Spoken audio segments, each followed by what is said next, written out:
రాజశేఖర రెడ్డి గారికి కేవీపీ గారి విషయంలో చెడింది అని చెప్పేసి విన్నాను నేను. నిజమేనా? ఉమ్. ఎందుకు? ఏం జరిగింది అసలు? అంటే కేవీపీ ఏదో నాకు విరుద్ధంగా చేశాడు రాజశేఖర రెడ్డి ఇంట్లోనే. ఆ, అప్పుడు నాకు కొద్ది కోపం వచ్చింది. ఏమన్నారు? ఇప్పుడు చెప్పడం పబ్లిక్ ఏం జరిగింది అక్కడ అనేది చెప్పకుండా ఉండడం మంచిది కదా. శత్రుత్వం వచ్చేసింది. దానికి రాజశేఖర రెడ్డి గారు మీకు ఫోన్ చేసి అదే అడిగిర్రు, సీరియస్ అయ్యాను. సీరియస్ అయ్యారు. మీరు కూడా తిరిగి రాజశేఖర రెడ్డి గారి మీద సీరియస్ అయ్యారు. సీరియస్ అయ్యాను. అప్పటి నుంచి ఆయనకు నాకు మాటలు లేదు. అప్పటి నుంచి లేవు ఇక. ఓకే. తర్వాత నేను ఎన్టీఆర్లో తెలుగుదేశంలో చేరాను. తర్వాత నేను మారు మనసు పొందినాక రాజశేఖర రెడ్డి దగ్గరికి పోయాను.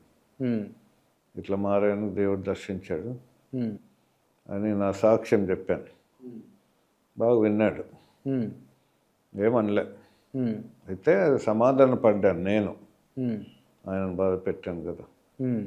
ఎవరినైనా మనం బాధ పెడితే వాళ్ళని క్షమాపణ అడగడం, సరి చేసుకోవడం అనేది ఇంపార్టెంట్ బైబిల్లో. శత్రువులను మిత్రులుగా చేస్తాడని బైబిల్లో. అట్లా జరిగింది. వివేకానందారెడ్డి మీకు తెలిసి, అంటే మీరు ఒక కుటుంబ సభ్యులు కాబట్టి ఎట్లా చనిపోయి ఉండొచ్చు? అది హత్య లేకపోతే చనిపోయింది అతను? హత్యనే అని అనుకుంటున్నా. ఎందుకంటే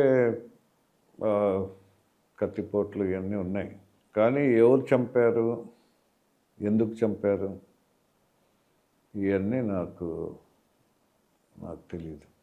తెలియదా? చెప్పరా? లేదా చెప్పరాను కదా. చెప్తే ఇప్పుడు మీరు అడిగారు, తెలిసి నేను చెప్పాను అనుకో, అది ఫాల్స్ అవుతుంది కదా. కానీ నేను అంత డీప్గా వాళ్ళ విషయం ఆలోచన చేయలేదు, వదిలిపెట్టేసి. వివేకానంద రెడ్డి నాతో చాలా క్లోజ్గా ఉండేవాడు. రాజశేఖర రెడ్డి తర్వాత వివేకానంద రెడ్డి క్లోజ్.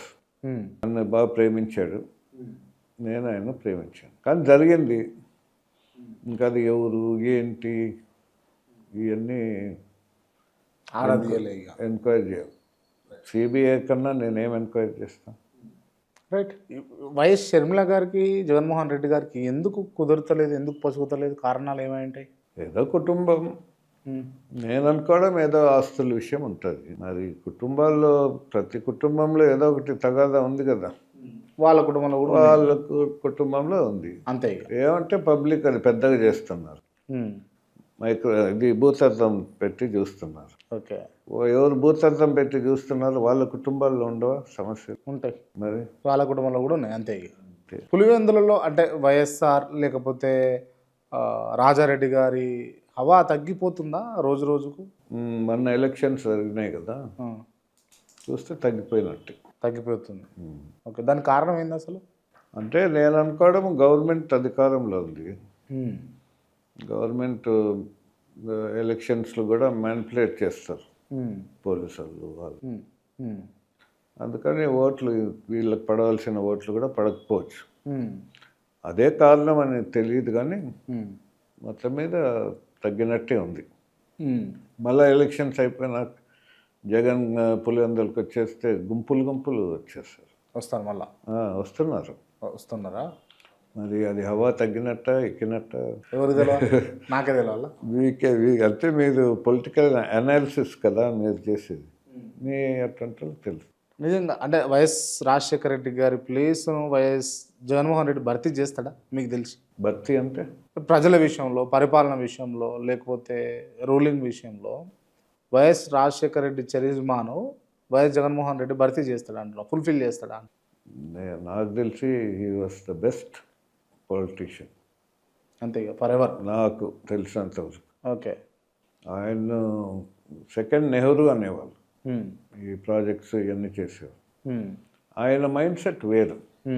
సో జగన్మోహన్ రెడ్డి ఏమంటే రాజశేఖర రెడ్డి చేసినవన్నీ చూశాడు, అవి అట్లాంటివి చేయాలని ఆయన మైండ్ సెట్. ఓకే.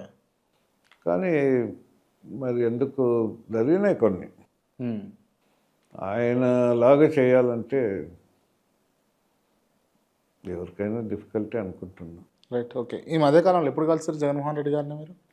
నేను ఎలక్షన్స్కి ముందే పెద్దగా కలిసాను, ఏదైనా ఫంక్షన్స్కి ఆడ కలుస్తాను. వైఎస్ షర్మిల ఒక 1 year లోపలనే కలిసాను.